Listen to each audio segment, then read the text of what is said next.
நண்பர்கள் கவனத்திற்கு, அதாவது இந்த வீடியோ பேட்டி எடுக்கும்போது அதிகப்படியான காற்று, அதனால் நாங்கள் 2 பேரும் பேசினது பார்த்திங்கன்னா ஒரு சில நேரங்களில் கொஞ்சம் தெளிவில்லாமல் இருக்கலாம், சத்தம் குறைவாக இருக்கலாம். அதனால் எல்லா லாங்குவேஜ்லேயும் பார்த்திங்கன்னா சப்டைட்டில் இருக்குது, முடிஞ்சால் அதை ஆன் பண்ணிக்கோங்க. அடுத்தது இந்த வீடியோவை தொடர்ந்து பாருங்கள். நாங்கள் 2 பேரும் பேசுகிறது பார்த்திங்கன்னா ஒரு யதார்த்தமான பேச்சு தான் பேசியிருக்கிறோம்.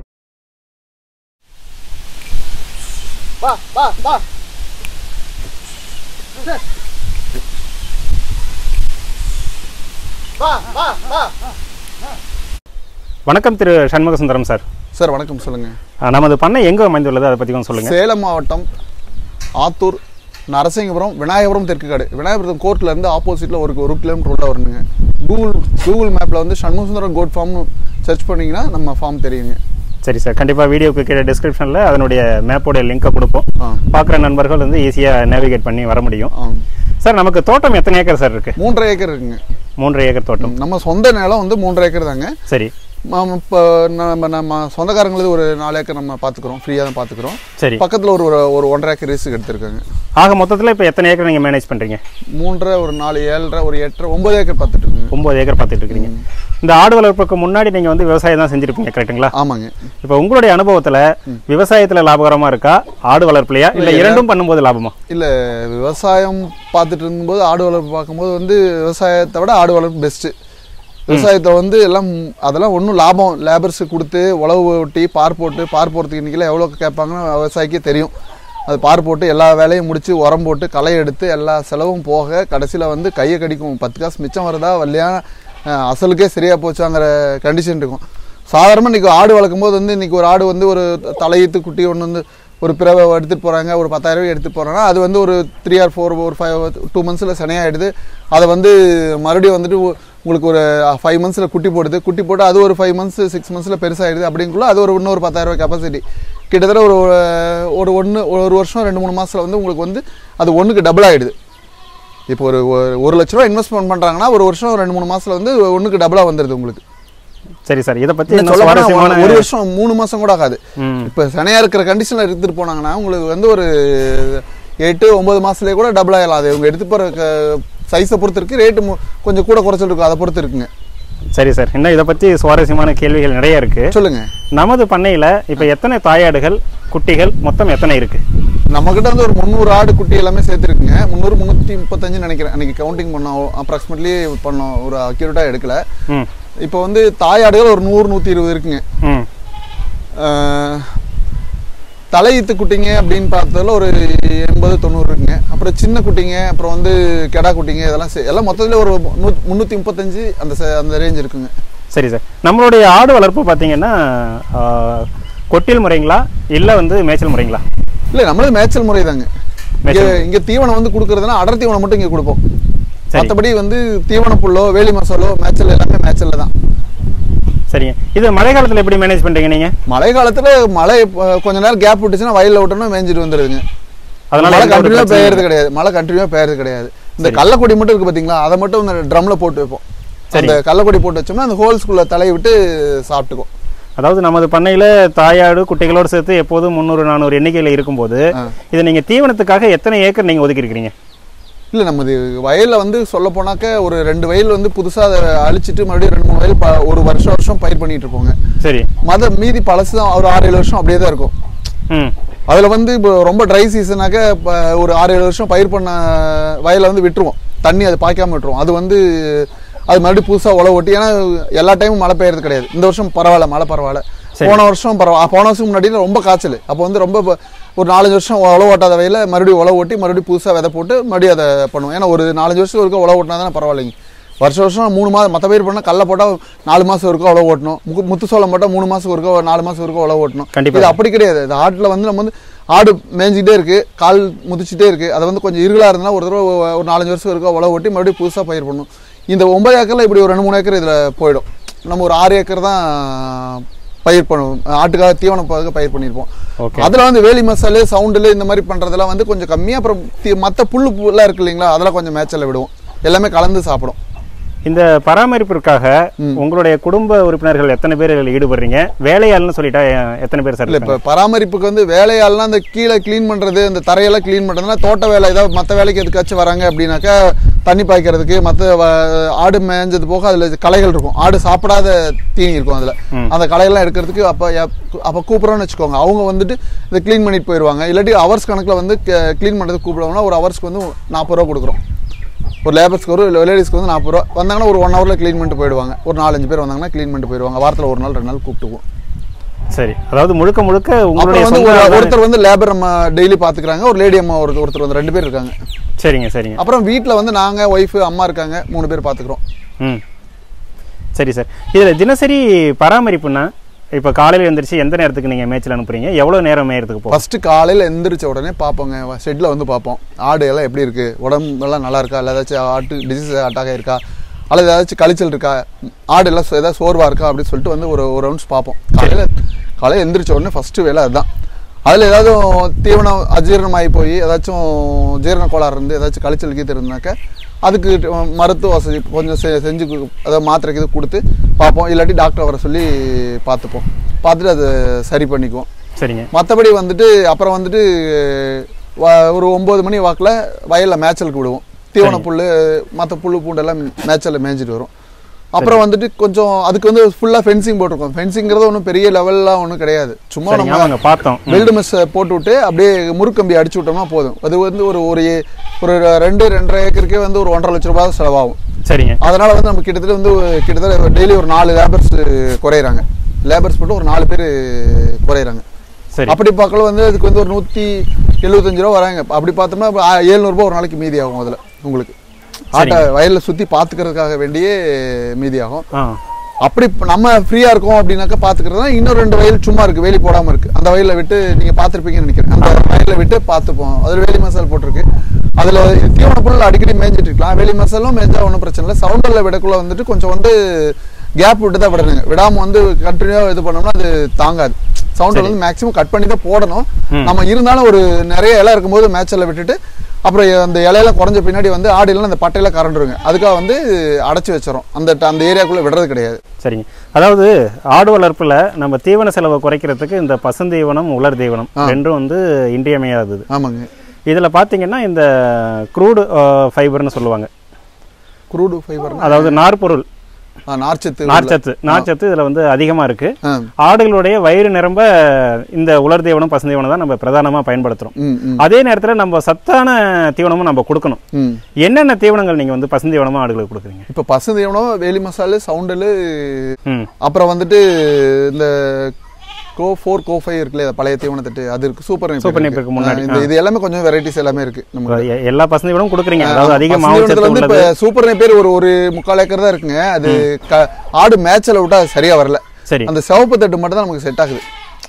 அடுத்தது பாத்தீங்கன்னா எளிமையா செரிமானம் ஆகக்கூடியதுன்னு பாத்தீங்கன்னா இந்த உலர் தீவனம். ஆமாங்க. உலர் தீவனம் நீங்க பிரதானமா என்ன கொடுக்குறீங்க? கடலைக்கொடி ஒரு பெரிய போர் இருக்கு. இது மட்டும் தானா, வேற ஏதாவது கொடுக்குறீங்க? மேக்ஸிமம் கடலைக்கொடி தாங்க. உலர் தீவனம் சோளத்தட்டு இருக்கு. சோளத்தட்டு இருக்குங்க.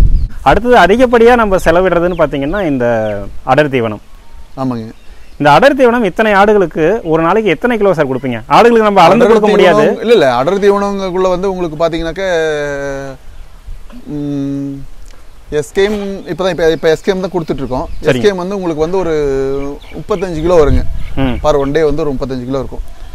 ப்ளஸ் வந்து நம்ம இப்போ வந்து துவரம்புட்டு அப்புறம் வந்துட்டு மக்காச்சோளம் இது ரெண்டும் வந்து ஒரு 35 கிலோ இருக்குங்க. சரிங்க. அதை வந்து கொஞ்சம் ஒரு அப்ராக்சிமேட்லி கொடுப்போம். இது ரெண்டையும் கொடுக்கும்போது இதில் ஒரு 100 கிராம், இதில் ஒரு 100 கிராம், அந்த அளவுக்கு ஒரு கிலோ, ஒரு 70 கிலோலேருந்து ஒரு 60 கிலோ அதுக்கு அந்த ரேஷியோவில் கொடுப்பாங்க. அது எந்த நேரத்தில் சார் கொடுக்குறீங்க? அது காலையில் ஒரு 10-11 மணி வாக்கில் கொடுக்குறது. ஒன்று மேட்சலுக்கு போகிறதுக்கு முன்னாடி டைம் பொறுத்து முன்னாடி பின்னாடி அது காலையில் மேட்சலுக்கு போகிறத முன்ன பின்ன கொடுத்துட்ருப்போம். சரிங்க. அதாவது ஆடுகளுடைய உடல் எடை அதிகரிக்க இரவு நேரத்தில் கொடுக்கும்போது வெயிட் கெயின் நல்லா இருக்குது அப்படின்னு சொல்கிறாங்க. நீங்கள் அது போல் எதுவும் பயன்படுத்தி பார்த்துருக்கீங்களா? எல்லாமே ஆளாளுக்கு ஒரு விஞ்ஞானம் கண்டுபிடிச்ச மாதிரி எல்லாம் புதுசாக ஏதோ ஒரு கண்டுபிடிச்சா. நைட்டில் கொடுத்தா என்ன, காலையில் சாப்பிட்றது உள்ளே போகுது, மதியானம் சாப்பிட்டா என்ன, நைட்டு சாப்பிட்டா என்ன, அதெல்லாம் ஒன்றும் இல்லை. அப்படியெல்லாம் ஒன்றும் இல்லைங்க. நைட்டு டைம் கொடுக்குறது, காலையில் கொடுக்குறது அப்படிலாம் ஒன்றும் இல்லை. ஆளாளுக்கு ஒன்று கருத்து தெரிஞ்சவங்களாம் ஒன்று அள்ளி போட்டுட்டு இருக்க வேண்டியதான். சரி சார். அதாவது சார் ஆடு வளர்ப்புல கொஞ்சம் அறிவியலும் தேவை.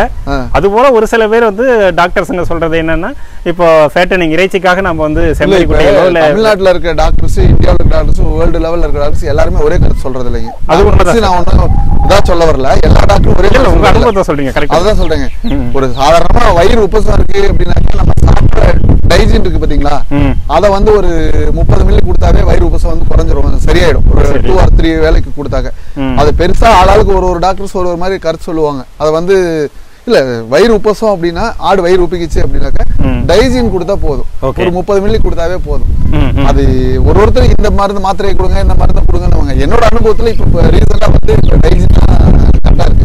கண்டிப்பா சார். இது ஏரியாவுக்கு ஏரியா மாறுபடுது. ஆத்தூர்ல ஒரு மருந்து கடையில ஒரு மருந்து இருக்குன்னா அதே இது வந்து இப்ப திருவாரூர், நாகப்பட்டினமோ இல்ல கன்னியாகுமரியில கிடைக்கிறது இல்ல. பலவிதமான மருந்துகள், பலவிதமான தகவல்கள் வாட்ஸ்அப்ல பகிரப்படுது. சரி, இது ஒரு கேள்வி உங்கள்கிட்ட வச்சா உங்களுக்கு எப்படி அனுபவம்னு சொல்லிட்டு. சொல்லுங்க. இப்ப அடர் தீவனம் பாத்தீங்கன்னா ஒரு நாளைக்கு ஒரு முறை தான் கொடுக்குறீங்க இல்லையா? இல்ல ஒரு முறை தான் தராங்க. ஒரு முறை தான் கொடுக்குறீங்க. அதுக்கு அடுத்தது ஈவினிங் மேட்ச்லுக்கு அனுப்புவீங்களா இல்ல எப்படி சார்? இல்ல 2 வேளை சார். ஈவினிங் ஒரு 4:30 போயிட்டு 6 o'clock 6:30 வந்துருங்க. இப்ப வெயில் காலனால ஒரு 7 மணி ஆகுது இருட்டு கட்டுறதுக்காக. அதுக்கு முன்னாடி ஒரு 4:30 கூட 2 hours ஒரு 6:30 வந்துருங்க அதுவே. சரி சார். அதாவது இதே தீவனத்தை நீங்க உற்பத்தி பண்ணி வேலையாட்களை வச்சு அந்த தீவனத்தை அறுத்துட்டு வந்து சாப் கட் பண்ணி இங்க கொட்டில் முறையில வளர்க்கும் போது சொல்லுங்க, கொட்டில் வளர்க்கும் போது இன்னும் கொஞ்சம் வெயிட் கெயின் நல்லா இருக்கும் இல்லைங்களா? ஏன்னா இது ஆடுகள் வந்து இவ்வளவு தூரம் மேய்ச்சலுக்கு போயிட்டு அப்ப வந்து உங்களை வந்து ஒரே ரூம்ல வச்சுக்கிட்டு கூட்டி வச்சுக்கிட்டு உங்களுக்கு சாப்பாடு கொடுத்தா நீங்க நல்லா கொழுன்னு இருப்பீங்க. நீங்க நான் சொல்றேன், உங்களை ஒரு ரூம்ல வச்சுட்டு ஒரே ரூம்ல இருந்தா நீங்க நல்லா கொழுன்னு இருப்பீங்க. ஆனா உங்களுக்கு அந்த ஸ்ட்ரென்த் இருக்காது. ஒரு நோய் வந்துச்சுன்னா கூட தாங்காது. கொட்டிலே ஃபுல்லா கொட்டிலே வச்சு வளர்க்கறதுல சில டிசீஸ் வந்து ஆடுகள் வந்து ஹெல்த்தியா இல்லாததுக்கு ரீசன் தான். இது ஆடுகள் வெளியில போயிட்டு வந்துச்சுன்னா ஆடு ஹெல்த்தியா இருக்கும், நல்லா இருக்கும். கண்டிப்பா என்னோட அனுபவத்தில் நான் கொட்டில் முறையில முழுக்க வேண்டாம்னு சொல்றதுக்கான ரீசனே அதுதான். சரி சார். அதாவது பண்ண வச்சு லாஸ் ஆகுதுன்னு முன்ன ஒரு கொஸ்டின் கேட்டீங்க இல்லையா, அதுக்கு தான் இப்ப பதில் சொல்றேன் நான். Right sir. அதாவது ஆடு வளர்ப்புல இந்த தீவனத்துல பாத்தீங்கன்னா பசுந்தீவனம் சொன்னீங்க, உலர் தீவனம் சொன்னீங்க, அடர் தீவனம் சொன்னீங்க. அதுக்கு அடுத்தது பாத்தீங்கன்னா இந்த இணை உணவுன்னு சொல்லிட்டு ஒண்ணு சொல்றாங்க. அது என்னன்னு சொல்லி பாத்தீங்கன்னா இந்த சினை ஆடுகளுக்கு இந்த கால்சியம் பற்றாக்குறை வரும். இது போல ஒரு சில சப்ளிமெண்ட் எல்லாம் கொடுப்பாங்க. நீங்க ஏதாவது நமது பண்ணையில அது போல கொடுக்குறீங்களா? டானிக் போல? இல்ல டானிக் போல அப்படின்னாக்கா உங்களுக்கு வந்து அந்தந்த டயத்துல வந்து ஏதாவது இல்ல ஒன் செகண்ட் நான் சொல்லிடுறேன். அந்த டயத்துல ஏதாவது பிரச்சனை அப்படின்னா லீவ் 52 இந்த மாதிரி கொடுப்போங்க. ஏதாச்சும் சம்திங் இப்போ வந்து தெரியும், அந்த சிம்டம் இருக்கும்போது நமக்கு ஓரளவுக்கு தெரியும் ஏதாவது ப்ராப்ளம் இருக்கு அந்த மாதிரி இருக்கு அப்படின்னாக்கா அந்த கால சூழ்நிலைக்கு தகுந்த மாதிரி நம்ம பண்ணிப்போம். கரெக்ட். இல்ல இந்த கேள்வி என்ன சார், கஸ்டமர்ஸ் மத்தவங்களுக்கு ஏதாச்சும் டவுட்ஸ்னா என்னோட நம்பர் எனி டைம் என்னோட நம்பரை கான்டாக்ட் பண்ணலாம், ஃபோன் பண்ணி கேட்டுக்கலாம்.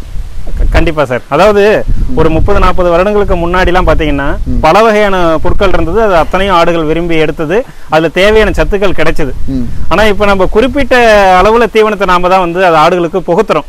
அப்படிங்கும் போது அதுக்கு தேவையான சத்துக்கள் கிடைக்கல. அவங்ககிட்ட அப்படி சொல்லவே இல்லையே. வந்தா குறிப்பிட்ட நான் வந்து 2-3 வயல் சும்மா தான் கிடக்குது, இல்ல நிறைய புல்லு பூண்டெல்லாம் இருக்கு, அதையும் மேய்ஞ்சது. அதுல இருக்க சத்தெல்லாம் இருக்குல்ல, நம்ம இப்ப வெளியே திறந்து விட்டோம்னா குப்பை மேனியெல்லாம் ஆடு வந்து சாப்பிடுது. அதுக்கு தேவைங்கிறனால எடுத்துக்குது. நம்ம வந்து குப்பை மேனியில கொண்டு வந்து கொட்டில் முறையில் யாராவது போட்டிருக்காங்களா? இல்ல, இல்லவே இல்லை. அதான் சொல்றேங்கண்ணே, வெளியில போகும்போது சில வயல இப்ப பாருங்க ஒரு வயல சில எல்லா புல்லுங்களும் தான் இருக்குது. ஒரு ஆடு ஒரு தேவைக்கு தகுந்த மாதிரி சாப்பிட்டுக்குது. ஓகே, சரி சார். அடுத்து இந்த தாது உப்பு கலவைங்கிறது மிக மிக முக்கியமானது. இந்த இனப்பெருக்கத்துக்காக இருக்கட்டும், இதனுடைய வளர்ச்சிக்காக இருக்கட்டும், அது கொடுக்குறோங்க. தாது உப்பு கலவை அது எப்படி சார் கொடுக்குறீங்க? அது வந்து இந்த ட்ரம்ல போட்டு வச்சிரோம்ல, கயிறுல கட்டி தொங்க விடுவாங்க, அந்த மாதிரி பண்ணுவோம். சரிங்க. அடுத்தது பாத்தீங்கன்னா இந்த வைட்டமின் டிங்கிறது ரொம்ப ரொம்ப முக்கியம். இது நிறைய பேர் வந்து அதை சரியான முறையில கையாளுறது இல்ல. இப்ப நமது ஆடுகள்லாம் பாருங்க, நீங்க எதையுமே இங்க வந்து ரெஸ்ட்ரிக்ட் பண்ணல, இங்க போ அங்க போன்னு சொல்லிட்டு. ஷெட் இருக்குது, சுத்திலும் ஃபென்சிங் இருக்கு. ஆனா பாதி ஆட்டுக்கு மேல பாத்தீங்கன்னா வெயில்ல தான் இந்த நேரத்துல மதிய நேரத்துல வந்து படுத்திருக்கு. ஆடுகளுக்கு தேவையான விட்டமின் டி எளிமையா கிடைக்குது. ஆனா நிறைய நண்பர்கள் அதை கொட்டில் முறையில அடைச்சி வச்சு இப்ப அது தேவையான அது போய் மேல போய் படுத்துக்கலாம்ல, அதுக்கு தேவையில்லை அது மேல போய் படுத்திருக்கு. அங்க இருக்க ஆடுகள் வந்து தேவையில்லை, அதனால அது போய் வெளியே மேல ஷெட்ல போய் படுத்துக்குச்சு. இப்ப அந்த ஆடு கீழேயும் வரலாம். அங்க பாருங்க தண்ணி அங்க ட்ரம்ல இருக்கு, அது வேணா போய் தண்ணி குடிச்சுக்கலாம். அது தேவை அதே பூர்த்தி பண்ணிக்குது. நம்ம தனித்தனியாக ஒரு தனித்தனியா அடைச்சி வச்சோம்னா தான் அதுக்கு என்ன தேவைங்கிறது அதுக்கு அது நம்ம கிட்ட சொல்ல போகுது. கத்தும், அவ்வளவுதான். எதுக்கோ கத்துன்னு தெரியல, ஆடு கத்திட்டு இருக்கு. போய் ஆளு லேபர் வச்சு பார்த்துட்டு அவங்க போய் பார்ப்பாங்க. அவங்க என்ன செய்யறாங்கன்னு நமக்கு தெரியாது. அப்புறம் அவங்க சொல்றதா இதை பண்ணோம் அதை பண்ணணும் சொல்றாங்க. அதனால வந்து ஃப்ரீயா விட்டுட்டோம்னா அதுவே போய் தண்ணி குடிச்சுக்குவோம். அதுவே வந்து அந்த ட்ரம்ல இப்ப கள்ளக்குடி முன்னே போட்டோம்லாம் சாப்பிட்டுருச்சு. அந்த ட்ரம்ல கள்ளக்குடி அப்பப்போ போட்டு வச்சிருவோம். அது வேணும்னா அது போய் கள்ளக்குடி சாப்பிட்டுக்கும். அப்புறம் திறந்து விட பசுந்தீவனம் போய் சாப்பிட்டுக்கும். அந்த அடர்த்தி உணவு வந்து ட்ரம்ல கொட்டி வச்சோம்னாக்கா அதுவும் சாப்பிட்டுக்கும். அது எனி டைம் ஒரே ஒரு வேளை மட்டும் தான், ஒரு 10 நிமிஷம் டு 5 to 10 நிமிஷத்துல முழுசு சாப்பிட்ரும். சரி சார். அதாவது இப்போ நம்ம இருக்கிற இடம் பார்த்தீங்கன்னா செம்மண் பூமி. இதுல 1 மணி நேரம் மழை பெஞ்சனால அடுத்த 1 மணி நேரத்துல கொஞ்சம் உணர்ந்துரும், நீங்க ஆடுகளை வந்து மேய்ச்சலுக்கு அனுப்பலாம். ஒரு சில ஏரியாவில் வந்து களிமண் பிளாக் சாயிலா இருக்கும். அதுலலாம் பாத்தீங்கன்னா இந்த மழை காலத்துல ஆடுகளை உள்ள விடுறது ஒரு சவாலான விஷயம். இல்ல, அது கிணத்து முறம்பு இருக்கு பாத்தீங்களா, அதை வந்து ஷெட்டு கிட்ட கொட்டிடலாம். அதாவது களிமண் பூமியா இருக்கிறவங்க வந்துட்டு என்ன பண்ணணும் அப்படின்னாக்கா, அந்த ஆடு உள்ள மழை பெஞ்சிட்டு இருக்கும் போது மட்டும் அப்ப மட்டும் கொட்டில் முறையில அந்த மாதிரி கட் பண்ணி போட்டுக்கலாம். அந்த செட்டப்பும் பண்ணி வச்சுக்கிட்டாங்கனாக்க அந்த ட்ரை அந்த இடம் வந்து ஈரம் காயற வரைக்கும் கொஞ்ச நாளைக்கு கொட்டில் முறையில் கொடுத்துக்கலாம். அது ஒன்றும் பிரச்சனை இல்லை. சரி சார், நீங்க ஏற்கனவே தெளிவா சொன்னீங்க ஆடுகளுக்கு மேய்ச்சலுக்கு போகும்போது தான் அது ஹெல்த்தியா சுகாதாரமா இருக்குன்னு சொன்னீங்க. நான் வந்து மறுக்கல. ஆடுகள்னாவே நம்ம இறைச்சிக்கு தான். அது கொட்டில் முறையில் வளர்க்கும் போது இன்னும் கொஞ்சம் கூடுதலா வெயிட் கெயின் வரும் இல்லையா? இது உண்மையா பொய்யா? இல்ல, அதுல வந்து ஃபேட் அதிகம். கொட்டில் முறையில் வளர்க்குற ஆட்டுல வந்து கொழுப்பு சத்து அதிகமா இருக்கும். ஓகே. மட்டன் கடையில கட் பண்ணக்குள்ள பார்க்கும்போது வந்து பாத்தீங்கன்னாவே அந்த கொழுப்பு பாத்தீங்கன்னா அந்த கறியில அப்படியே ஒரு இது மாதிரி இருக்கும். கறியும் கொழுப்பும் ஒட்டி இருக்கும். கட் பண்ணி எடுத்தாவே அது மாதிரி இருக்கும். ஃபேட் அதிகமா இருக்கும்னு கொடுத்த வரைக்கும் முன்ன ஆரம்பத்தில் கொஞ்ச நாள் பண்ணி அந்த மாதிரி இருக்கும்னு சொல்ல வரேன் நான். கொட்டில் முறையில் வளர்க்குற சார், இந்த ஆட்டு கொட்டகையின் நீளம் அகலம், அடுத்தது ஆடு வளர்க்குறதுக்கு இந்த பரன்கிறது அவசியமா? இதை பத்தி கொஞ்சம் சொல்லுங்களா சார். இந்த ஆட்டுக்குட்டையோட நீள அகலம் வந்து உங்களுக்கு வந்து ஷெட்டு வந்து 65க்கு 20 வரும். கிட்டத்தட்ட வந்து உங்களுக்கு 1300 ஸ்கொயர் ஃபீட்டு அப்ராக்சிமேட்லி சொல்கிறேன். ஒரு 5 அடி கூட குறைச்சல் இருக்கும். அவ்வளோ வருங்க. சரிங்க. இந்த பரன் வந்து போடுறதுக்கு முன்னாடி வந்து இந்த ஷெட்டு மட்டும் தான் போட்டிருந்தாங்க.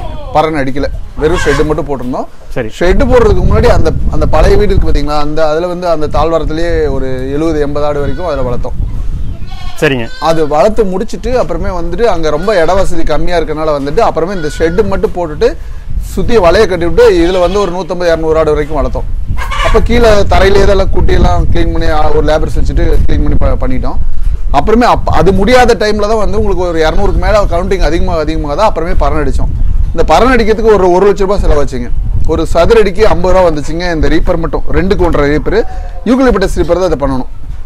எவ்வளோ நாள் சார் ஆகுது நம்ம பராமரிப்பு? இது இப்போ பண்ணி வந்து உங்களுக்கு வந்து ஒரு 8 வருஷம் இருக்குங்க.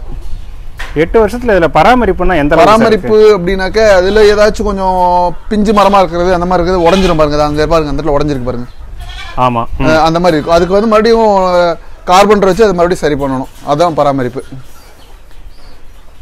சரி. இதுல இப்ப அதிகபட்சம் எத்தனை ஆடுகள் சார் வளர்க்கலாம்?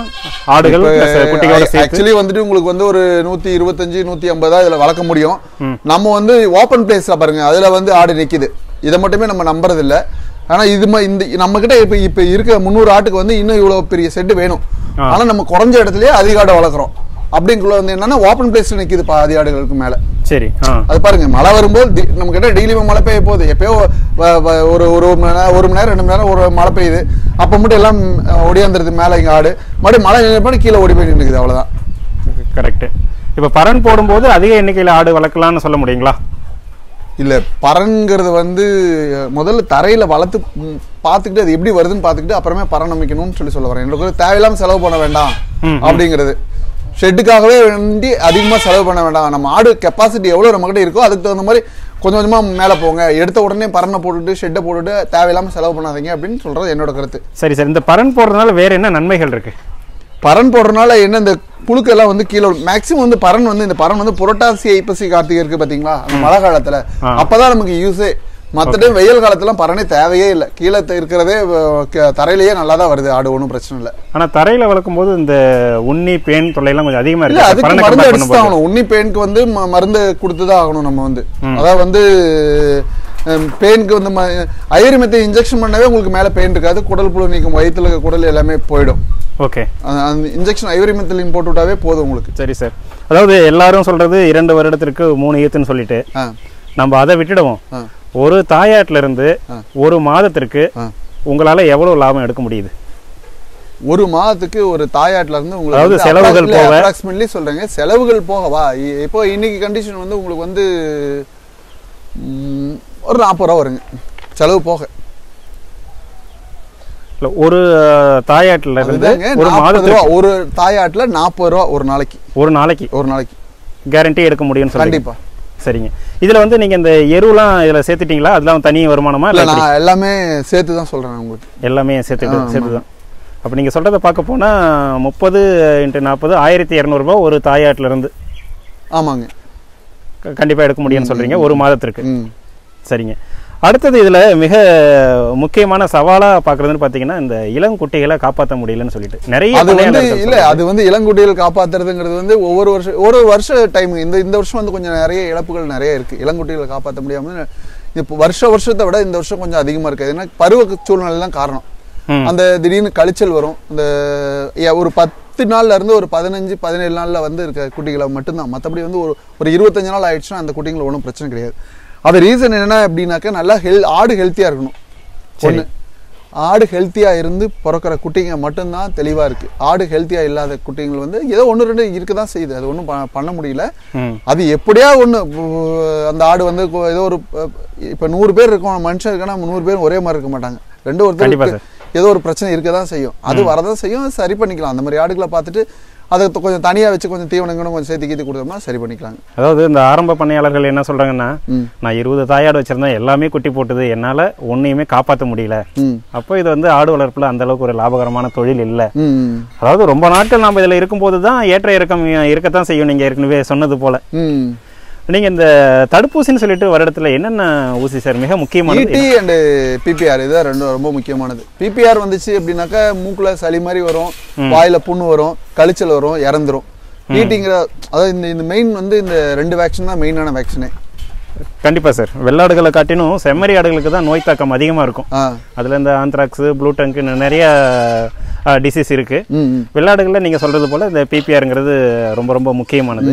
அடுத்து இந்த குடற்புழு நீக்கம்னா எத்தனை மாதத்துக்கு ஒரு முறை நீங்க பண்றீங்க? 3 months ஒருக்கா பண்ணிடுறீங்க. சரிங்க. பிறந்த குட்டிக்கு இந்த ET/TT இன்ஜெக்ஷன்ல போடுறீங்களா?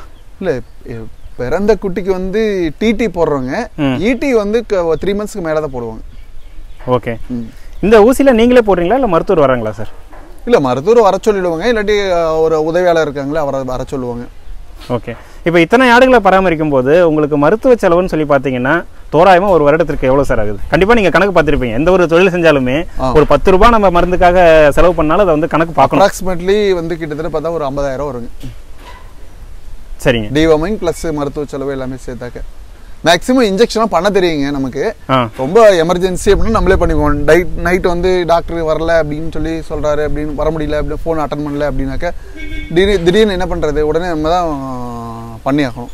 சரி, அதுவும் தெரிஞ்சு வச்சுக்கணும். என்ன பண்றது, அப்புறம் முடியாத பட்சத்தில் டாக்டர் வரல, யாரும் வரல, ஃபோன் அட்டன் பண்ணல, எல்லாமே நம்ம நினைச்ச உடனே டாக்டர் வந்துருவாங்களா என்ன?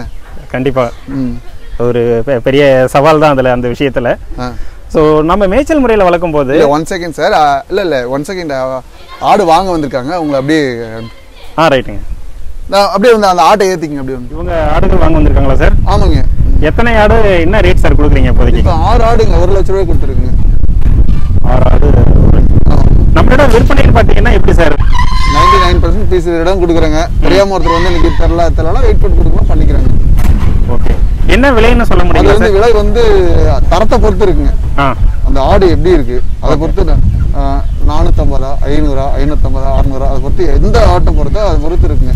நம்ம கெஸ்ஸிங்லேயே ஒரு வெயிட் நமக்கு தெரியுங்க, இந்த ஆடு எவ்வளோ இருக்கும் அப்படின்னு சொல்லி தெரியும். அதுக்கு தகுந்த நம்ம கொடுத்துக்கிறாங்க. சார், ஆடு வளர்ப்புல நான் வந்து புதுசு தான், எனக்கு அனுபவமே இல்லை. சொல்லுங்க. நான் இந்த தொழிலை தேர்ந்தெடுக்கலாமா? இல்லை, பண்ணலாங்க. முன் அனுபவமே இல்லையா? கொஞ்சம் கூட இல்லை. சரிங்க. என்கிட்ட பணம் இருக்கு, நான் இதை வந்து சுய தொழிலாக நான் செய்யணும்னு நினைக்கிறேன். நான் அல்லது இந்த மாதிரி பண்ண வச்சிருக்கவங்ககிட்ட ஒரு ஐடியா கேட்டு அதுக்கு தகுந்த மாதிரி நீங்க பண்ணா நல்லா இருக்கும். சரி, எனக்கு போதிய அனுபவம் இருக்கு. எனக்கு இருந்தாலும் வந்து அதிகப்படியான வருமானம் எனக்கு வேணும். மாதம் எனக்கு 1 லட்சம் வேணும். அப்படிங்கும் போது எத்தனை தாயாடுகளை வச்சு நான் வந்து எவ்வளவு வேணும்னு கேட்டீங்க? எனக்கு மாதம் 1 லட்சம் வேணும். எனக்கு அனுபவம் இருக்கு. ஓகே. இதுல என்ன முதலீடு வரும்? மாதம் 1 லட்சம் நாள் எடுக்க முடியுமா? இது சாத்தியமா? மாசம் 1 லட்சம் நான் முன்னாடியே உங்களுக்கு கணக்கு சொல்லியிருக்கேன். ஒரு ஆட்டுக்கு ஒரு மாசம் 1200 ரூபா வருது அப்படின்னு நீங்க கணக்கு போட்டுங்க. 100 தாயாடை வச்சிருந்தீங்கன்னா உங்களுக்கு வந்து மாசம் 1,20,000 வரும். முதலீடு என்னவா சார் இருக்கும்? ஒரு ஷெட் போடுறதுக்கும் இப்போ ஒரு 100 தாயாடு வாங்கணும். எடுத்த உடனே 100 தாயாட்டுக்கு போகாதீங்க. கொஞ்சம் கொஞ்சமா ஸ்டெப் பை ஸ்டெப்பா மேல போங்க. எடுத்த உடனே பெருசா வாங்கி விட்டுட்டு எந்த ஆடு குட்டி போட்டுச்சு எது குட்டி போடல நீங்களே LLR உடனே எடுத்த உடனே 10, 50, 100 லாரி வாங்கி விட்டுட்டு இந்த எந்த லாரி உங்களுதுனே கண்டுபிடிக்க முடியாது உங்களால. அதெல்லாம் கொஞ்சம் கொஞ்சமா ஸ்டெப் பை ஸ்டெப்பா மேல போங்க. அதாவது எந்த ஒரு தொழில் செஞ்சாலுமே அதில் வந்து ஏற்ற இறக்கம் இருக்கத்தான் செய்யும். இல்லை எல்லாத்துலேயுமே இருக்குது. இது ஏற்ற இறக்கங்கிறது வெள்ளாடு வளர்க்குறது இல்லை, லாரி வாங்கினாலும் சரி, பஸ் வாங்கினாலும் சரி, மற்ற எந்த பிஸ்னஸ் பண்ணாலும், கோழி பண்ண வச்சாலும் சரி, எதுலையும் ஏற்ற இறக்கம் இருக்க தான் செய்யும். அதை மேனேஜ் பண்ணுறவங்களை பொறுத்து தான் இருக்குது. Correct sir. அடுத்தது இந்த ஆடு வளர்ப்புங்கிறது 100% லாபகரமான தொழில் தான். இல்லை நம்ம மற்ற தொழில் மாதிரி தான் வச்சுங்களேன். லாபம்ங்கிறது வந்து எல்லாத்துலேயும் இருக்குது, லாஸுங்கிறது எல்லாத்துலேயும் இருக்குது. நீங்கள் ஆட்டை மட்டும் வாங்கிட்டு போய் விட்டுட்டு அது ஒழுங்காக பராமரிப்பு பண்ணாமல் இருந்தால் அது எப்படி லாபம் வரும்? Correct sir. அதாவது இப்போ சமீப காலமாக அந்த கொட்டில் முறை, பரண்மேல் ஆடு வளர்ப்பு, அடுத்தது வட இந்திய ஆடுகள், வெளிநாட்டு ஆடுகள், இது போல நிறைய வந்துகிட்டு தான் இருக்கு. ஆனால் எந்த ஒரு பண்ணையில் இருந்தும் கறிக்கடைக்குன்னு சொல்லிட்டு பார்த்தீங்கன்னா ஆடுகள் போகலை. அப்படின்னா எந்த அளவுக்கு விரைவாக ஆரம்பிக்கிறாங்களோ அந்த அளவுக்கு விரைவாக மூடிடுறாங்கன்னு அர்த்தமா?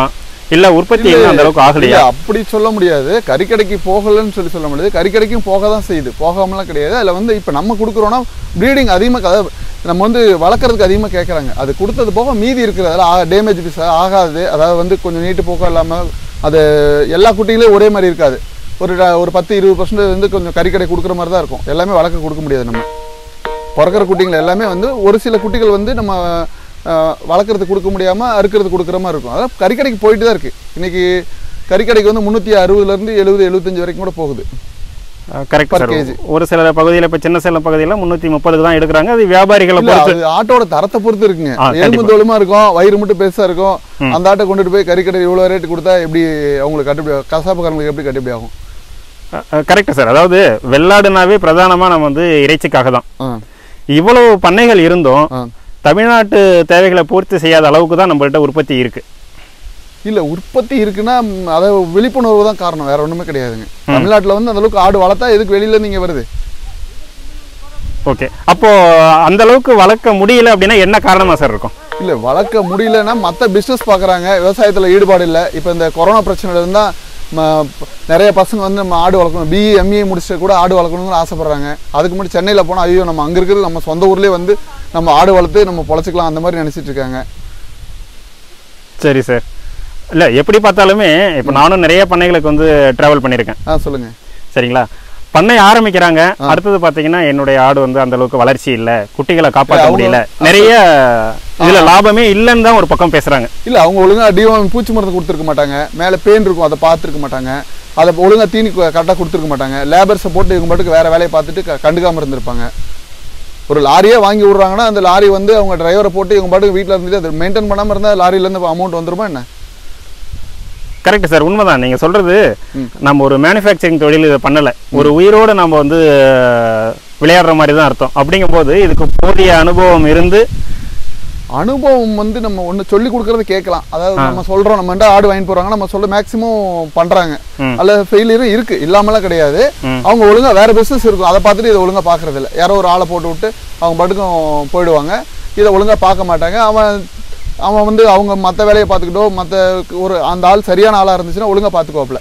சரி, அந்த மாதிரி இருக்கு பண்ணும்போது வந்து அவங்களுக்கு வந்து பார்ட்னர்ஷிப் ஷேர் மாதிரி கொடுத்து பண்ணக்குள்ள வந்து கொஞ்சம் நல்லாயிருக்கும். சரி சார். அதாவது நீங்களும் ரொம்ப நாளாக நீங்கள் வந்து ஆட்டு பண்ணை வச்சுக்கிட்டு தான் இருக்கிறீங்க. உங்கள்கிட்ட இருந்து வாங்கிட்டு போனவங்க எனக்கு தெரிஞ்ச ஒரு சில பேர் நல்ல முறையில் பண்ணிக்கிட்டு தான் இருக்காங்க. நீங்கள் நிறைய பண்ணைகளுக்கு நீங்கள் ஆடுகளை வந்து வளர்ப்புக்காக கொடுத்துருப்பீங்க. நிறைய கொடுத்துட்டு இருக்கும், அதில் நிறைய தோல்விகளும் வந்திருக்கும். இல்லை தோல்விகள்ங்கிறது வந்து அவங்களே சொல்கிறாங்க, எங்களால் ஒழுங்காக பராமரிக்க முடியல, எனக்கு வேறு ஒர்க் இருக்குது. ஒரு டீச்சர்ஸ் வாங்கி போயிருக்காரு, அவங்க 2 பேரும் ஹஸ்பண்ட் ஒய்ஃப் 2 பேருமே டீச்சரு. அவங்க காலையில் போனாங்கனாக்கா, ஸ்கூலுக்கு போனாங்கனாக்கா மறுபடியும் சாயங்காலம் வந்து தான் வராங்க. இடையில அந்த ஆடு குட்டி போடுது, அவங்க வந்து பார்த்துக்க முடியல. 20 ஆடு வாங்கி போகிறாங்க. அந்த 20 ஆட்டுக்கு ஒரு லேபரை வச்சு ஃபஸ்ட்டு பார்த்தாங்க. அவங்க லேபர் வந்து கட்டுப்படி ஆகலை அவங்களுக்கு, அதனால் இவங்க பார்த்துட்டு இருக்காங்க. அது குட்டி போடும்போது அது கொஞ்சம் சின்ன சின்ன பிரச்சனைகள் இருந்துச்சுன்னா அதை வந்து யாரும் பார்க்கறதுக்கு ஆள் இல்லாமல் போனாங்க. நான் வீட்டில் யாராவது பெரியவங்க இருந்து பார்க்குற மாதிரி இருந்தால் பார்க்கலாம், ஓகே. யாருமே இல்லாமல் அவங்க வாங்கிட்டு போனாங்கன்னா அவங்க சொல்லிட்டாங்க, ஆக்சுவலி வந்து இந்த மாதிரி தான் இருக்குது ரீசன் அப்படின்னு சொல்கிறாங்க. யாராவது ஒருத்தர் வீட்டில் பெரியவங்களோ அல்லது ஆள் நல்ல நம்பிக்கைக்குரிய ஆள் யாரோ ஒருத்தரோ பண்ணையை அடிக்க நேரடியாக கண்காணிக்கணும், அல்லது ஒரு கேமரா வச்சோ பார்த்துக்கணும். சரிங்க சார். இப்போது தமிழ்நாட்டில் பார்த்தீங்கன்னா சென்னை ஆகட்டும், சேலம் ஆகட்டும், பெரிய பெரிய நகரங்களில் வடமாநில ஆடுகள் தான் அதிகம் உள்ள வருது. இல்லை நம்ம வந்து நம்ம தமிழ்நாட்டில் இருக்க ஆட்டுக்கும் இப்போ தலைச்சேரிங்கிறது கேரளா தான், தென்னிந்தியாவிலேருந்து வர்றது தான். வடநாட்டில் இருக்க மக்களோட டெவலப்மெண்ட்ஸு இங்கே இருக்க தமிழ்நாட்டு அளவுக்கு கிடையாது. இங்கே மட்டன் சிக்கன்லாம் அதிகமாக சாப்பிட்றாங்க, வடநாட்டில் வந்து கம்மியாக தான் சாப்பிட்றாங்க. ஏன்னா அங்கே வந்து காஸ்ட்லி அப்படின்ற மாதிரி. அதனால் வந்து என்ன பண்ணுறாங்கன்னா அங்கே ஆடுகள் வந்து அங்கே பைசா கிடைச்சா போதும். இப்போ லேபர்ஸ் வடநாட்டிலேருந்து இங்கே வேலைக்கு வராங்க இல்லையா, கண்டிப்பா. எதனால இங்க கொடுக்குற சம்பளம் அதிகம், அதே மாதிரி இங்க கொடுக்குற ஆட்டோட காசு அதிகம், அவங்க வந்து அவங்களுக்கு கம்மி, அவங்களுக்கு சீப்பா இருக்கு. அதை வந்து வடநாட்டில் இங்கே தமிழ்நாட்டை விட அங்கே வந்து முன்னேற்றங்கள் வந்து கொஞ்சம் கம்மியாக இருக்குது. அதனால் வந்து அவங்களுக்கு அவங்களோட பொருளாதாரத்துக்கு அது எப்படியோ பணம் பண்ணணும் அப்படிங்கிறதுக்காக அவங்க அங்கேருந்து கொடுத்துட்ருக்காங்க, கொஞ்சம் குறைச்ச விலைக்கு கொடுக்குறாங்க. அதனால் வந்து வடநாட்டிலேருந்து வந்து ஆடு வந்து மேக்ஸிமம் வந்து இங்கே கொஞ்சம் குறைச்ச விலையில் கிடைக்கிறனால அங்கேருந்து பிடிச்சிக்கிறாங்க. அது வந்து இங்கே இருக்க ஆட்டோட ப்ரீடு இருக்க கறி அளவுக்கு அது டேஸ்ட் வராது. டேஸ்ட் வராது சார், உண்மை. ஒஸ்மாபடி இங்கே பாருங்க, ஒஸ்மாபடி இந்த மாதிரி இருக்க ஆடுகள்லாம் வந்து விலை குறைச்சலாக கொடுக்குறாங்க. அதை வாங்கிக்கிட்டு டேஸ்ட் இல்லாமல் வந்து சாப்பிட்டா நல்லா இல்லை அப்படின்ற மாதிரி மறுபடியும் நம்மகிட்ட தான் வந்து வாங்குறாங்க. அதாவது நீங்க சொல்றதை பார்த்தா நம்ம பொருளாதாரத்துல கொஞ்சம் மேல இருக்கிறோம், நாம அதிக விலைக்கு விற்கும் போது தான் இது லாபகரமா இருக்குன்னு சொல்ல வரீங்களா? அப்படி பார்க்கலாமா? இல்ல லாபகரம் இல்ல, இப்ப லாபம் இல்லாமலாம் ஒண்ணும் கிடையாது, லாபம்லாம் இருக்கு. அதை வந்து மெயின்டைன் பண்றவங்களோட திறமையை பொறுத்து இருக்கு. ஆடு வந்து 100% லாபகரமானதுதான். மேனேஜ்மெண்ட் சரியில்லைன்னா லாபம் இல்லாம தான் இருக்கும். இப்போ இன்னைக்கு காலையில் ஆட்டை ஒழுங்காக மெயின்டைன் பண்ணாமல் தீனி போடாமல் தண்ணி கொடுக்க எதுவுமே வைக்காமல் அது அடைச்சி மட்டும் வச்சா போதுங்களா? அதை வந்து ஃபர்ஸ்ட் என்ன தெரியுமா பண்ணுவாங்க, ஒரு 10 ஆடு வளர்க்குறதுக்கு முன்னாடி என்ன பண்ணுவாங்க, பெருசாக ஒரு செட்டு போட்டுருவாங்க. ஒரு 5 lakhs 6 lakhs ஒரு செட்டு போட்டுருவாங்க. போட்டுட்டு அப்புறம் வந்து ட்ரையலுக்கு வந்து ஒரு 10 ஆடு வளர்க்கலாம்னு பார்ப்பாங்க. அதுக்கு ஒரு லேபரை ஒருத்தர் வைப்பாங்க. அதை வச்சு அந்த 10 ஆட்டை வந்து பார்த்துப்பாங்க. அதில் எப்படி உடனே லாபம் வந்துடும்? மேக்ஸிமம் வந்து முன்னைக்கு ஒரு 2 இயர்ஸ்க்கு முன்னாடி ஒரு ஆட்டுக்கு வந்து என்னோட கால்குலேஷன் படி 40 ரூபா 45 ரூபா அந்த மாதிரி இருந்துச்சு. இன்றைக்கி ஒரு 50 ரூபா 55 ரூபா ஒரு ஆட்டுக்கு இன்கம் வரும். அப்படிங்கும்போது 10 ஆட்டுக்கு எவ்வளோ வரப்போகுது? ஒரு நாளைக்கு எவ்வளோ வரும்? ஒரு 500 ரூபாய் 600 ரூபாய் 550 ரூபா வருதுன்னு வச்சுக்கோங்க. ஒரு மாசத்துக்கு எவ்வளோ வரப்போகுது? ஒரு மாசத்துக்கு உங்களுக்கு வந்து ஒரு 5000 ஒரு 16,000 அந்த ஒரு 500 ரூபா முன்னே அந்த அளவுக்கு வருதுன்னு வச்சுக்கோங்க. அதுக்கு லேபருக்கு ஒரு 10,000 கொடுத்துட்டு மிச்சம் உங்களுக்கு என்ன இருக்க போகுது? அது தீவன செலவு இருக்கு. சரி, இப்போ வந்து மக்காச்சோளம், நம்ம வந்து துவரம்புட்டு, அப்புறம் வந்து தீவனம், எஸ்கேஎம் தீவனம் இல்லை கோத்ரேஜ் ஏதோ ஒன்று கொடுக்குறோம். அந்த மாதிரி ஒரு ஆட்டுக்கு இதெல்லாம் மிக்ஸ் பண்ணி ஒரு 100-150 கிராம் கொடுக்குறோம்னு வச்சுக்கோங்க. அதோட செலவு கணக்கு போட்டு பார்த்தோம்னாக்க அப்ராக்சிமேட்லி ஒரு 7 ரூபா வந்துருதுன்னு வச்சுக்கோங்க. ஓகே, இது எல்லாமே கால்குலேட் பண்ணால் உங்களுக்கு என்னாச்சு? இது ஒரு 2500 3000 வந்துருது. அப்புறம் வயலில் தீவன புல், அது நம்ம வயலில் மேய்ச்சலில் விடுறோம், அதெல்லாம் நமக்கு வந்து அது பெருசாக தெரியல. லேபர்ஸ் வச்சு நம்ம கட் பண்ணி போகிறது மேக்ஸிமம் அவாய்ட் பண்ணிட்டோம். ரொம்ப லாங்ல இருந்து எடுத்து வந்து போகிற மாதிரி இருந்தால் மட்டும் தான் கட் பண்ணி எடுத்துகிட்டு வந்து போகிறோம். நம்ம வயலில் மேய்ச்சலில் தான் விடுறோம். அது நீங்கள் பார்த்துருப்பீங்கன்னு நினைக்கிறேன். கண்டிப்பா சார், எல்லாத்தையும் பார்த்தோம்.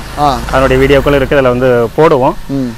எப்படி பார்த்தாலும் சார், ஒரு வியாபாரியா இருக்கிறவங்க நாம எப்படி லாபம் எடுக்க முடியும் அப்படின்னு ஒரு கண்ணோட்டத்தில் தான் பாக்குறாங்க. நான் எதுக்கு சொல்றேன்னா, இப்ப சென்னையில் வெட்டப்படும் 70% ஆடுகள் வந்து வட மாநில ஆடுகளே, நம்ம மாநிலத்துல இருந்து ஆடுகள் எடுக்கல. சென்னையில இருக்கவங்க மேக்ஸிமம் எந்த ஆட்டுக்கறி சாப்பிட்டா நல்லா இருக்கும் என்ன டேஸ்ட் மேக்ஸிமம் யாருக்கும் தெரியாது. புரியுதுங்களா? கிராமத்துல இருக்கவங்களுக்கு எல்லாம் வந்து கரெக்டா கட் பண்ணி பார்த்தா இந்த ஆடு வெளியில இருந்து வந்து கண்டுபிடிச்சிருவாங்க. சென்னையில டவுன்ல இருக்காங்க, அவங்க வீட்டுக்குள்ளே இருக்காங்க, அவங்களுக்கு எந்த ஆடு இப்போ கேரளாவில் இருக்க ஆடு தலைச்சேரி இதெல்லாம் சூப்பராக இருக்கும். நம்ம லோக்கல் ஆடும் நல்லா இருக்கும். நம்ம லோக்கல் ஆடை விட தலைச்சேரி நல்லாவே இருக்கு, கறி டேஸ்ட் வந்து நல்லாவே இருக்கு. அதாவது தலைச்சேரி வந்து தவறா நினைச்சுக்கிறாங்க, இது பிராய்லர் ஆடு அந்த மாதிரி நினைச்சுக்கிறாங்க. அது ஒன்றும் கிடையாது. நம்ம கேரளா பக்கத்துல கேரளாவோட தானே அந்த ஆடு. தமிழ்நாட்டில் வளர்க்குற ஆடுக்கும் கேரளாவில் இங்கிருந்து அங்கே எடுத்து போறாங்க, அங்கிருந்து எடுத்து போறாங்க. இது ஒரு பெரிய விஷயமே கிடையாது. ஓகே, அதாவது சார், இப்ப வட மாநிலத்துல பாத்தீங்கன்னா உயிரோட நீங்க வந்து ஒரு கிலோ 175 ரூபாய்க்கு வாங்க முடியும். டிராவலோட சேர்த்து ஒரு 275-300 ரூபாய்க்கு அடக்க விலை நம்ம தமிழ்நாட்டுக்கே வந்துடும். ஆனா நாம வந்து இப்படி கொட்டில் முறையில வளர்த்தோ இல்ல மேய்ச்சல் முறையில வளர்த்தோ 300 ரூபாய்க்கு கொடுத்தா கட்டுப்படி ஆகலையா? நம்ம ஆட்டையே வந்து 300 ரூபாய்க்கு கொடுக்கலாம். அது வந்து டேமேஜ் பீஸ், அதை வந்து கறி இல்லாம சதப்பிடிப்பு இல்லாம எலும்பு தோலுமா இருக்கிறத 300 ரூபாய்க்கு கொடுக்கலாம். சென்னையில வந்து அவங்க என்ன பண்றாங்கன்னா வந்து இதையும் அதையும் மிக்ஸ் பண்ணி கொடுத்துறாங்க. ஓகே, புரியுதுங்களா? நம்ம ஒஸ்மாபாடி வெளியில இருந்து வர ஆடுகளையும் இங்க இருக்க ஆடுகளையும் மிக்ஸ் பண்ணி கொடுத்துறாங்க. அது ஆளை பொறுத்து கொடுக்குறாங்க. எல்லாமே எல்லா கடையிலையும் ஒரே மாதிரிலாம் கொடுக்கறது கிடையாது. ஓகே, ஓப்பனா சொல்ல போனா அதுதான். நீங்க சொல்றத பார்த்தா தரம் இல்லாத ஆடுகள், அடுத்தது அங்க உற்பத்தியும் அதிகம், அடுத்தது அங்க வந்து கன்சியூமர் எடுக்கிறதும் குறைவு. ஆமா ஆமா, இங்க நம்ம இது கன்சியூமர் அதிகம். சென்னையில எல்லாம் கன்சியூமர் அதிகம் இல்லாமலாம் கிடையாது. வட மாநிலத்தை பொறுத்தவரையிலும் இல்ல, வட மாநிலத்தை பொறுத்த வரைக்கும் அங்க வந்து அங்கிருந்து ஆடுகள் வந்து வருது இங்க அப்படின்னா இங்க கொஞ்சம் ரேட் கூட இருக்கு, தமிழ்நாட்டுல கூட இருக்கு, அதனால கொடுக்குறாங்க. அவங்களுக்கு வந்து அங்க வந்து அதை வந்து மட்டனுக்காக அதிகமா பயன்படுத்துறது இல்லை வடநாட்டுல. சரி சார், இப்போ பயன்படுத்துறாங்க, ரொம்ப கம்மியா பயன்படுத்துறாங்க. சொல்லுங்க. நாமளும் பசுந்தீவனம் தான் கொடுக்குறோம், உலர் தீவனம் கொடுக்குறோம், அவங்களும் பசுந்தீவனம் கொடுக்குறாங்க, கோதுமையை பிரதானமா கொடுக்குறாங்க. அவங்க அளவுக்கு நம்மளால எடை கூடுதலா கொண்டு வர முடியலையே. அப்படி கொண்டு வந்தா நம்ம என்ன லாபம் வர முடியாமலாம் கிடையாது. கொண்டு வரலாம், எல்லாரும் கொண்டு வரது இல்ல. நம்ம கொண்டு வராமலாம் கிடையாது. அங்க இருக்க வடநாட்டுல இருக்கவங்களும் கொண்டு வராங்க, இங்க இருக்கவங்க கொண்டு வராங்க. கொண்டு வர முடியாம எல்லா பண்ணக்காரங்களும் கொண்டு வரது இல்ல. சரி சார், அடுத்தது இன்னொரு முக்கியமான கேள்வி பாத்தீங்கன்னா, என்னதான் ஒரு விவசாயி வளர்த்தாலும் அது ஒரு 6 மாத இடைவெளியில எந்த பிரச்சனையும் இல்லாம கொண்டு வந்து ஒரு கசாப்புக்காரர்கிட்ட விற்கும் போது அதே கசாப்பு கடைக்காரரு ஒரே நாளில் அதை வந்து நமக்கு என்ன லாபம் வருதோ அதை விட அது அதிகமா எடுத்துறாரு. இது வந்து ஒரு நம்ம கசாப்புக்காரங்களே தப்பா சொல்லக்கூடாது. நீங்க நினைக்கிற மாதிரி கசாப்பு அவ்வளோ ஒரு பெருசாலாம் உங்களுக்கு ஒரு ஆடு கட் பண்ணி இது பண்ணாங்கன்னா ஒரு 1000 ரூபாய் கிடைக்கும், அவ்வளவுதான். சரிங்களா? சரி சார். அவங்க அது ஒரு 2 கிலோ கறி மீதி ஆகி போச்சு, அவங்க என்ன பண்ணுவாங்க, அவங்களும் குறை சொல்ல முடியாது. எல்லா கசாப்புக்காரங்களும் சொல்ல முடியாது, எல்லாமே கரெக்டாக போடுவாங்க, எல்லாமே மிக்ஸ் பண்ணி போடுவாங்க அப்படின்னு எல்லாத்தையும் எல்லா கடைக்காரங்களையும் ரிமார்க் சொல்ல முடியாது. புரியுதுங்களா? ஒரு சில பேர் பண்றாங்க, ஒரு சில பேருக்கு நியாயமாக வெட்டி கொடுக்குறவங்களும் இருக்கிறாங்க. அவங்களுக்கு 2 கிலோ கறி மீதி ஆச்சுன்னா அவங்க மட்டும் என்ன பண்ணுவாங்க? நல்லா யோசிச்சு பாருங்க. இப்போ ஒரு 25 கிலோ உயிரிட எடுத்துட்டு போறாங்கன்னு வச்சுக்கோங்க. அதை எடுத்துட்டு போய் அவங்க வந்து தோல் எல்லாம் கழட்டி அதெல்லாம் எடுத்து இன்னைக்கு தோலுக்கு விலையே கிடையாது. உண்மை சார். சரிங்களா? அடுத்து அதை கட் பண்ணி அந்த குடல் இன்னைக்கு கிலோ 400 ரூபா போடுறாங்க போல. கறி வந்து இங்கே ஆத்தூர்ல 700 ரூபா போடுறாங்க. சென்னையில் 800 ரூபாய் 850 ரூபா இருக்கும்னு நினைக்கிறேன். இப்போ கொரோனால 900 ரூபாய் கூட போடுவாங்க, சில டைம் 1000 கூட போட்டிருக்காங்க. அவங்களுக்கு டிரான்ஸ்போர்ட் இங்கே எடுத்துட்டு போறது அதுவும் எல்லாமே பார்க்கணும், எல்லா செலவும் இருக்கு. கட் பண்ணி போட்டா கசாப்புக்காரங்க நிறைய சம்பாதிக்கிறாங்கிறதெல்லாம் போய் அதாவது வந்து சும்மா ஒரு தெரியாம இதுல பேசுறது. அவங்களுக்கு ஒரு 750 to 1000 ரூபாய் ஒரு ஆட்டு கிடைக்கும், அவ்வளவுதான். அதுலயும் மீதி ஆகி போச்சுன்னா அந்த கறியை வச்சிருப்பாங்க, அப்புறம் யாரோ கேட்டு கொடுத்து அப்புறம் அந்த பணம் பண்றது அதுவும் கொஞ்சம் சிரமமான வேலை தான். டக்குலாம் சொல்ல முடியாது. அது ரெகுலர் மார்க்கெட்டிங் ரெகுலர் பண்ணிட்டாங்கன்னா அவங்களுக்கு ரெகுலர் கஸ்டமர் இருக்காங்க அப்படின்னா ஒரு 10 ஆடு அறுத்தாங்கன்னா ஒரு 10,000 ரூபாய் ஒரு 7,500 ரூபாய் அந்த மாதிரி கிடைக்கும் ஒரு நாளைக்கு. இல்ல சார், இந்த கேள்வி நான் எதுக்காக வைக்கிறேன்னா, சொல்லுங்க, நம்ம 6 மாதமா வளர்த்து அது வந்து ஒரு இழப்புக்கு போயிடுச்சுன்னு வச்சுக்கோங்களேன், நம்ம வந்து பெரிய நஷ்டம் வளர்க்கறதே அதுக்கு தானே, நம்ம கசாப்பு கொடுக்க தானே வளர்க்குறோம். ஒண்ணு வந்து அது மெயின் பாயிண்ட். இப்ப நமக்கு வளர்க்கறதுக்கு கொடுக்குறோம், அதுல வந்து டேமேஜ் பீஸ் வந்து கசாப்பு கொடுக்குறோம். பாயிண்ட் போறவங்க எல்லாமே அதே மாதிரியே பண்ண முடியாது. மார்க்கெட்டிங் பண்ண தெரியறவங்க கொடுக்க முடியும். ஒண்ணுமே மார்க்கெட்டிங் பண்ண தெரியாதவங்க என்ன பண்ணுவாங்க, கசாப்புக்கு தான் கொடுப்பாங்க. ஓகே, சரி சார். அடுத்தது இந்த ஆடு வளர்ப்புல நஷ்டம் அடைகிறதுக்கு அதிக முதலீடு காரணமா இருக்குமா சார்? இல்ல உங்க கேள்வி சொல்லுங்க. இந்த ஆடு வளர்ப்பவர்கள் நஷ்டம் அடைய அதிக முதலீடு தான் ஒரு காரணமா இருக்கும்னு நினைக்கிறீங்களா? இல்ல, அதிக முதலீடு பண்றதுங்கிறது ஷெட்ல ஃபர்ஸ்ட் அதிக முதலீடு பண்ணக்கூடாது, என்னோட கான்செப்ட். அதாவது ஒரு 60 ஆடு 70 ஆடு வளர்க்குற வரைக்கும் தரையிலேயே வளர்க்கலாம். தரையிலேயே வளர்த்துட்டு பக்கத்துல ஒரு பழைய ஷெட் இருந்தாவோ அல்லது டெம்பரரி ஷெட் ஒன்று போட்டோ வளர்த்துக்கிட்டு அதுல அனுபவத்தையும் கொஞ்சம் தெரிஞ்சுக்கிட்டு அப்புறமே வந்து பெரிய ஷெட்டா போடலாம், அல்லது சிம்பிளான ஷெட் ஏதோ ஒன்று போடலாம். எடுத்த உடனே ஷெட்ல ஒரு 5 லட்ச ரூபாய் 6 லட்ச ரூபாய் இன்வெஸ்ட்மெண்ட் பண்ணிட்டு தேவை அவ்வளோ பணத்தை அதில் முதலீடு போட்டு ஆடே வளர்க்காம ஒரு 10-20 ஆட்டை வச்சுக்கிட்டு ஒழுங்காக மெயின்டைன் பண்ண முடியாமல் இருந்தால் லாஸ் ஆகும். இது திட்டமிடல தான் சார் சரியில்லைன்னு சொல்ல முடியும், இது ஆடுல நஷ்டம்னு சொல்ல முடியாது இல்லையா? ஏன்னா நம்ம ஆடு சொல்றது கரெக்ட், திட்டமிடல அவங்க ஒழுங்கா பிளான் பண்ணல அப்படிங்கறத. அதாவது நமக்கு வருமானம் கொடுக்கக்கூடியது ஆடுதான், ஷெட்டு கிடையாது. ஷெட்டுங்கிறது அது ஒரு முதலீடா தான் நம்ம பார்க்கணும். முதலீடு ஒரு பாதுகாப்பு, அதாவது வந்து மழை வந்தா நலையாம இருக்கிறதுக்கு அல்லது ஒரு வெயில் படாம இருக்கிறதுக்கு அதுக்காக வேண்டிதான் ஷெட்டு போட்டிருக்கோம். கிளீன் பண்றது கொஞ்சம் ஈஸியா இருக்கும் அப்படின்னு தான். இப்ப தரையில கூட்டுறதும் ஒண்ணுதான், ஷெட் மேல ஏறி கொஞ்சம் கிளீன் பண்ணி தான் ஆகணும், அப்படியே விட முடியாது. அதாவது கொஞ்சம் டைம் ஒரு நாளைக்கு ஒரு 1/2 hour சேர்த்து வேலை செய்யறதுனால என்ன கெட்டு போயிட போறோம்? காலையில ஜாக்கிங் ஓடுறாங்க, ஒடியாறாங்க, எல்லா உடம்பு எக்ஸசைஸ் பண்றாங்க, இது கொஞ்ச நாள் வேலை செய்யறதுனால என்ன கெட்டு போயிட போறோம்? சார், இந்த வெள்ளாடு வளர்ப்புல நம்மோட நிறைய கேள்விகளுக்கு தெளிவான பதில்களை சொல்லியிருக்கிறீங்க. உங்களுக்கு நீண்ட நாள் அனுபவமா இருக்கு. நீங்க நிறைய கஸ்டமருக்கு, அதாவது பண்ணையாளர்களுக்கு ஆடுகளையும் கொடுத்துருப்பீங்க, அதுல இருந்து உங்களுக்கு ஒரு சில அனுபவங்களும் பார்த்துருப்பீங்க. ஆரம்பத்துல நீங்க அடிபட்டு தான் நீங்க இந்த அளவுக்கு உயர்ந்திருப்பீங்க கண்டிப்பா. இப்ப புது பண்ணையாளர்களுக்கோ இல்ல ஏற்கனவே அனுபவமான பண்ணையாளர்களுக்கோ நீங்க சுருக்கமா என்ன சொல்ல வரீங்க இந்த வெள்ளாடு வளர்ப்பை பத்தி? ஏற்கனவே அனுபவம் இருக்கவங்களுக்கு நம்ம அட்வைஸ் பண்ண வேண்டியதில்லை, அவங்களா ஏதாவது கேட்டாங்கன்னா நம்ம பதில் சொல்லுவோம். ஏன்னா அவங்களுக்கு அனுபவம் இருக்கு, அவங்களுக்கு ஏதாவது டவுட்னு கேட்டா நம்ம சொல்லலாம். நான் ஒரு டாக்டர், அவர் ஒரு டாக்டர், புரியுதுங்களா? நம்ம டாக்டர் ஏதாவது டவுட் கேட்டாதான் நம்ம சொல்ல முடியும். நான் வந்து அவருக்கு அட்வைஸ் பண்ண அவர் தப்பா நினைச்சு வரல. அதனால வந்து அனுபவம் இருக்கவங்க வந்து என்கிட்ட நம்ம கிட்ட கேட்டா மட்டும் பதில் சொல்லுவோம். சரி, புதுசா இருக்கவங்களுக்கு என்ன டவுட்னு கேட்டா சொல்லுவோம். இல்ல எனக்கு இப்படிதான் பண்ணி கொடுங்க அப்படின்னு சொல்லி கேட்டா, அதாவது நான் ஆடு எனக்கு ஒண்ணுமே தெரியாது, நான் எப்படி ஆடு வளர்க்கணும் அப்படின்னு சொல்லி கேட்டாங்கன்னா அவங்களுக்கு நம்ம அட்வைஸ் பண்ணுவோம், இப்படி பண்ணுங்க இப்படி செய்யுங்க அப்படின்னு சொல்லி சொல்லுவோம். சரி சார், உங்களுடைய நேரத்திற்கு மிக நன்றி சார். ஓகே சார், வணக்கம்.